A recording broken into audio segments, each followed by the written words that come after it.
I got this DJI Action 5 Pro accessory for only 130 pesos. Case kasi ni DJI nakasama doon sa box, medyo mahirap pindutin tong mga to. Medyo matigas pa sila.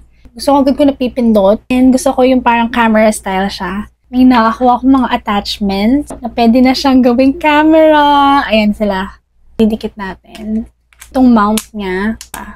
Yan. Secured. Ito galing din to sa mismong DJI. Sa Adventure Combo. Attach ko lang siyang ganyan. Dapat ito yung nasa loob. Ito may curve. Para hawakan siya ng thumb.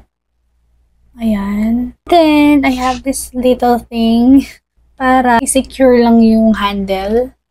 Lalagay ko lang siyang ganyan.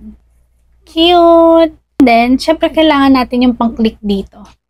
This thing. I-open ko lang tong case niya. And then, slide ko lang dito.